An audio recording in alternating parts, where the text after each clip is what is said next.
Hi everyone, I'm Josh and I'm from TomGo, and let me just first introduce my amazing management team I have with me. So I have Alex Su, which is the CFO, and I have Dan Edmonds, which is this VP of Technology. So let me just begin to start by asking everyone here one question. How many people have ever drunk a hot beverage and found it's too hot to immediately consume and have to wait for it to cool? So pretty much everybody. Pretty much everyone has that problem. Now, how many people have taken a sip out of their coffee and found that they actually scalded their tongue or scalded their mouth doing so? So mostly everyone has done that as well. So that's where our product comes along. That's where we meet that market need. So our product. What we do is we have a product, and it's just like, for example, a to-go mug. So you have your to-go mug, and what it does is it provides a user with instant feedback about the temperature inside the mug. So what you do is, for example, coffee is brewed at 200 degrees Celsius, which is way too hot to consume. So when you pour it into our to-go mug, the mug instantly turns red. Bright red, which means basically, too hot to drink, wait for it to cool down. You let it cool down for a little bit, and it turns to a yellow color, which means around 170 degrees, which is okay to consume. Past that, it goes to 150 degrees, which turns to blue, which means it's too cold. Basically, just throw it out now. It's garbage. So what our technology allows us to do is we're going to patent this technology, and we call it technology MyTemp. So we're going to license this technology and create a patent around it. And it can also be used for many different products as well. So not only can it be ended with travel mugs, but for example, you can use it with baby bottles. How hot is your baby bottle? You can use it with company promotional items. You can put your company logo on there and it turns different colors. You can use it with regular water bottles. How often have you taken a sip out of a water bottle and it's warm temperature? So those are different applications we have for our product as well. So let's take a look at the market right now. What does the market look like? We did a survey with 150 participants, and we found under that survey 65% of people said that their coffee is too hot or scalds their tongue, when they drink it. So there's a problem right here. We then asked the same participants, would you be interested in a product that tells you what the temperature is inside your mug if it's competitively priced against other products? And 70% of them said they would be interested. Why is it more than the people that scald their tongue? Because people like this product. It's a cool product. Even if you don't find your temperatures are too hot when you drink your liquids, it's still cool to see what temperature your liquid is inside of it. So people like this idea. How big is the market? Hot beverage sales reached $12 billion in 2012. We estimate out of that, travel mug sales based on, we took looks at Starbucks and their financial statements.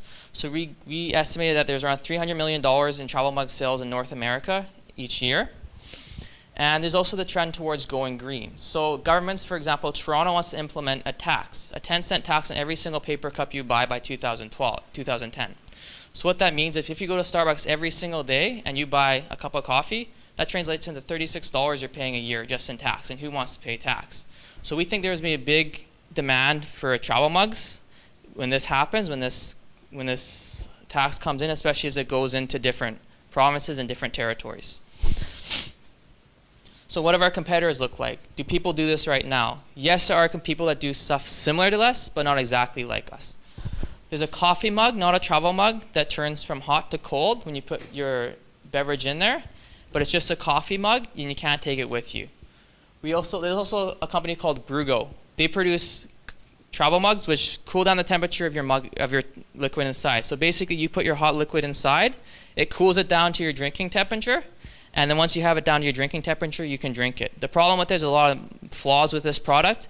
It received great customer feedback for the need it addresses, but it failed on product quality, it failed on product implementation, and there's many different flaws with this product. So what's our target market? What are we going to do? We're going to license this technology to manufacturers that already have the infrastructure in place. We're not going to advertise, we're not going to figure out distribution channels, we're not going to manufacture it ourselves, it's too costly. We can just license this technology out to people already producing it. So phase one, we're going to focus right now on what's going on in the economy. And because right now we're going to an economic recession, more people are taking their lunches to work, taking their travel mugs to work. So we're focusing on basic consumers. So we're focusing on manufacturers that provide products to companies such as Canadian Tire, Walmart, Amazon.com, and Branders.com.